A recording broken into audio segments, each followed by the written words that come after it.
Wow, this place is rather nice. I can't wait to move in. Well, actually, I'm sorry, Jason, but your credit check came back dangerously low.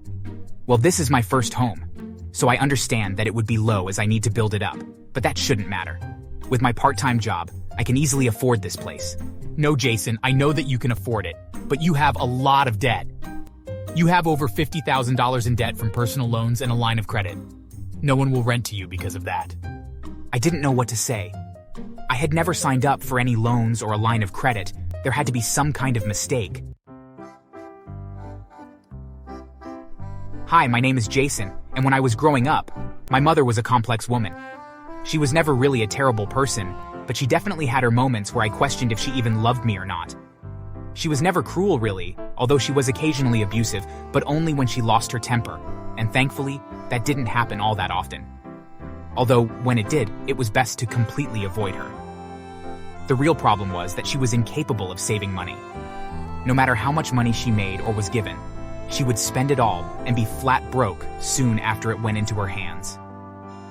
I never knew for sure, but I had always assumed that this was the reason why my father had left us when I was very young. My earliest memory of my mother's issues was when I was around 7 or 8 years old. I had received some money as a gift from my grandparents for my birthday. It wasn't much, just $20, but to a kid, that was a fortune. I remember putting it in a little piggy bank that I kept on my dresser. It had a slot in the top where I could drop my coins and dollar bills, and I thought it was the safest place in the world for my money. One day, I went to my piggy bank to check on my savings. I was planning to buy a new video game with the money that I had saved up, and I was excited to see how close I was to my goal. But when I opened the piggy bank, the money was gone. Every single dollar had vanished, and all that remained were a few coins. I was devastated. Confused, I looked all over the place, thinking that the money had somehow fallen out. When I didn't find anything, I went to my mother, tears in my eyes, and asked her if she had seen my money. "Hey Mom, I had over $40 in my piggy bank, but it's gone. Have you seen it?" No, sorry, sweetheart, I haven't. Are you sure that you placed it in there? Maybe you left it somewhere else. She feigned innocence, claiming she had no idea what had happened to it. Her response felt off to me, although I didn't understand why at the time. Deep down, I wanted to believe her, but I knew something didn't feel right. It wasn't the first time money had mysteriously disappeared when I left it unattended in my room. When I got older, I eventually learned to hide whatever money I got inside of an air vent behind my bed.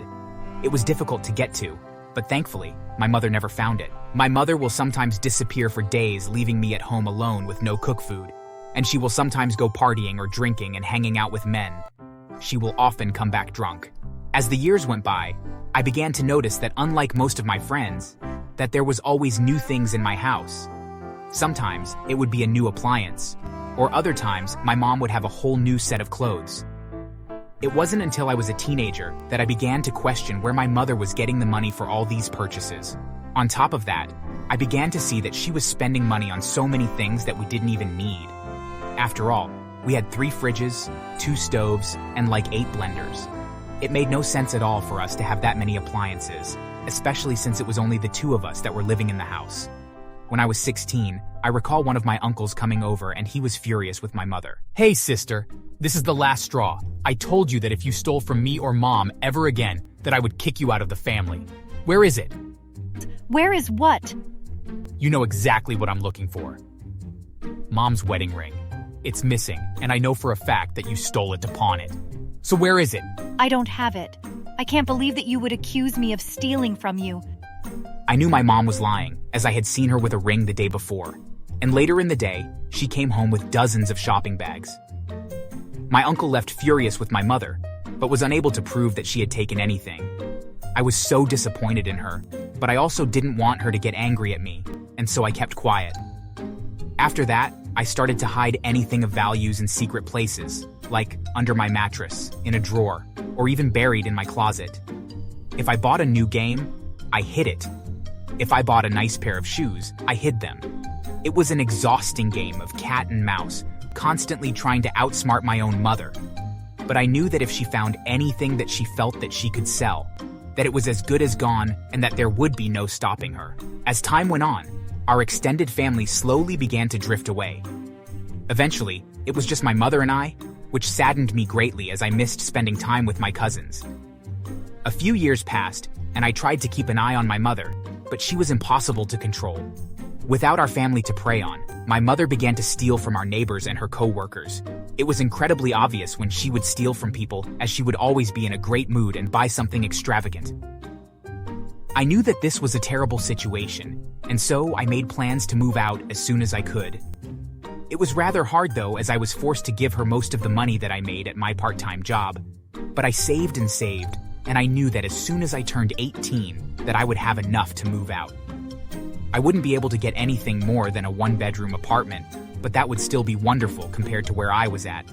The week leading up to my birthday, I went to go and look at an apartment. Wow, this place is rather nice. I can't wait to move in. Well, actually, I'm sorry, Jason, but your credit check came back dangerously low. Well, this is my first home, so I understand that it would be low as I need to build it up, but that shouldn't matter. With my part-time job, I can easily afford this place. No, Jason, I know that you can afford it, but you have a lot of debt. You have over $50,000 in debt from personal loans and a line of credit. No one will rent to you because of that. I didn't know what to say. I had never signed up for any loans or a line of credit. There had to be some kind of mistake. And so I went and spoke to a financial advisory to figure out what my realtor had been talking about.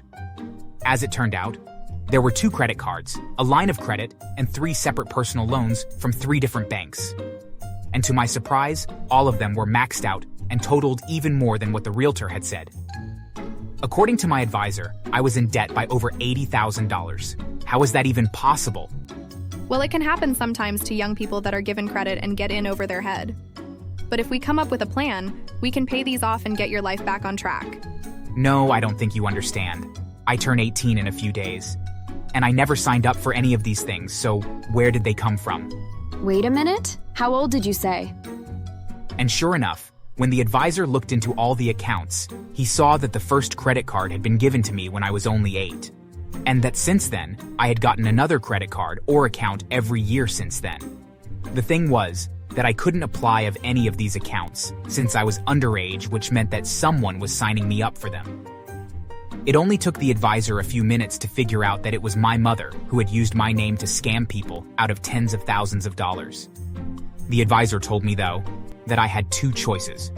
I could bite the bullet and pay the debt and protect my mother, or I could turn her into the police and then, when she was arrested, my debts would be cleared as it would become obvious that I hadn't signed up for the accounts to begin with. After the way that my mother had treated me over the years and how callously she had placed me into crushing debt, I felt no sympathy for her. In fact, going down to the police station and turning her over to them was incredibly satisfying. I remember the look on her face when the officers came to the door. How could you do this to your own mother? Easily. In fact, it was even easier than it was for you to put me into horrific debt. How could you use your own son like your own personal bank? She stopped talking after that. Not long after being arrested, she was sentenced to 25 years in prison for the corruption of a minor, for fraud, and identity theft. The judge in her case wanted to make an example out of her, and so he came down hard on her. She was hysterical when they dragged her off to prison. After all, she knew that she would be spending quite a few years behind bars. Being her only next of kin, I was given her belongings, but I was forced to sell the vast majority of them along with the house and car in order to pay for all the debts that she had accumulated.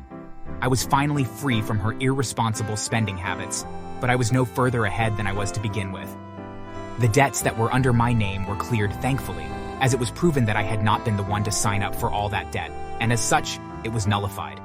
However, I was still flat broke. But that's when things took a turn for the better. My uncle had heard about my mother going away to jail, and he found me and offered for me to move in with him. Oh, Jason, I know that you and your mother are completely different.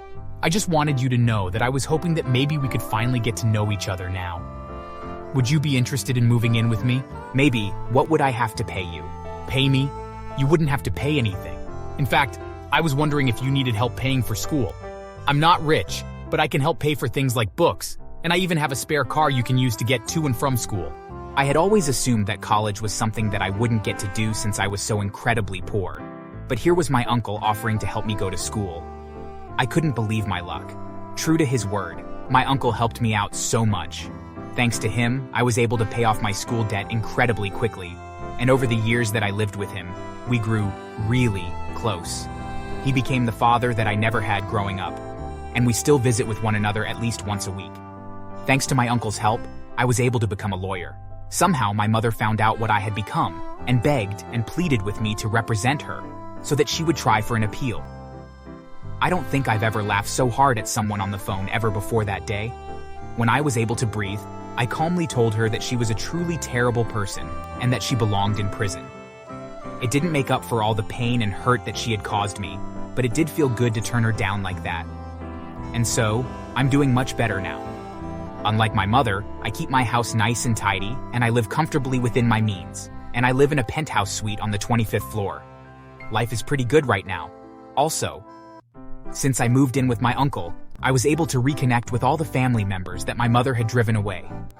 I can't tell you how good it feels to be invited to family functions again. Thanks for watching. Please subscribe.